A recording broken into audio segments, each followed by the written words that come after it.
কোৱা তুমি আৰু মায়ে যে পাতি আছিলা আজি মৈথিলী ঠাকুৰৰ কথা মৈথিলী ঠাকুৰ তেওঁনো কোন চোৱা মৈথিলী ঠাকুৰ হ'ল এগৰাকী 25 বছৰীয়া ছোৱালী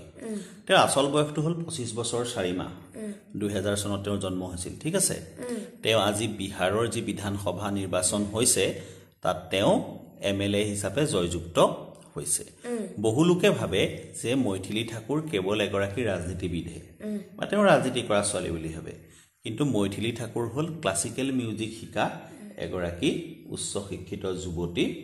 আৰু তেওঁ এগৰাকী প্লেবেক সিঙ্গাৰ হিচাপে ইতিমধ্যে প্ৰতিষ্ঠিত হৈছে দৰ্শকসকলকো এটো কথা জনাইছো তেওঁ কেৱল ৰাজনীতিবিদেই নহয় তেওঁ এগৰাকী সংগীত শিল্পীও তুমি প্ৰফুল্ল মহন্তৰ নাম শুনিছানে শুনিছো অসমৰ চিফ মিনিষ্টাৰ তেওঁ অসমৰ চিফ মিনিষ্টাৰ আছিল দুবাৰ হৈছিল চিফ মিনিষ্টাৰ প্ৰফুল্ল কুমাৰ মহন্তই 33 বছৰ বয়সত অসমৰ মুখ্যমন্ত্ৰীৰ যি চকী এই মুখ্যমন্ত্ৰীৰ চকী তেওঁ সম্ভালিছিল আৰু প্ৰফুল্ল কুমাৰ মহন্তৰ নামতো আৰু এটা ৰেকৰ্ড আছে তেওঁ চিফ মিনিষ্টাৰ হৈ থকাৰ সময়তে বিবাহ পাশত আবদ্ধ হৈছিল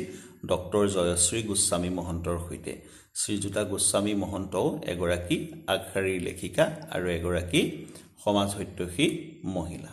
বুজি পাইছা পাইছো গতিকে মৈথিলী ঠাকুৰ হ'ল নতুনকৈ জিকা এগৰাকী এমএলএ আমি চাম তেখেতে কিমান সুন্দৰকৈ কাম কাজ আগবঢ়াই নিয়ে